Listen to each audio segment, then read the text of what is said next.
Hello అందరికీ, ఇవాళ మనం చూడబోయే recipe simple and delicious recipe sambar rice. దీనికోసం ముందుగా స్టవ్ పైన కుక్కర్ పెట్టుకొని ఆయిల్ వేసుకొని అందులో తాలింపు గింజలు, కరివేపాకు, ఉల్లిపాయ, వెల్లుల్లి, ఇంకా ఒక ఎండుమిర్చి ఇవి వేసుకొని కొద్దిగా ఫ్రై చేసుకొని లైట్గా సాల్ట్ అండ్ లైట్గా పసుపు ఈ రెండు వేసుకొని కొద్దిగా ఫ్రై చేసుకోవాలి.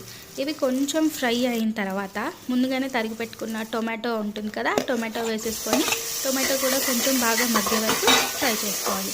ఇది కొంచెం మగ్గిన తర్వాత కొద్దిగా కారం, అంటే సరిపడా కారము వేసుకోవాలి. నాకు 4 years బేబీ గర్ల్ కాబట్టి నేను తక్కువ వేసుకున్నాను. దాంట్లో సాంబార్ పౌడర్ వేసుకొని ముందుగా ఒక 1 hour ముందు నానబెట్టుకున్న కందిపప్పు ఇంకా రైస్ నానబెట్టుకున్న వాటిని వేసి ఫ్రై చేసుకొని దానికి సరిపడా వాటర్ వేసుకొని కుక్ చేసుకోవాలి. వాటర్ వేసుకున్న తర్వాత రుచికి సరిపడా సాల్ట్ కూడా యాడ్ చేసేసుకొని ఒక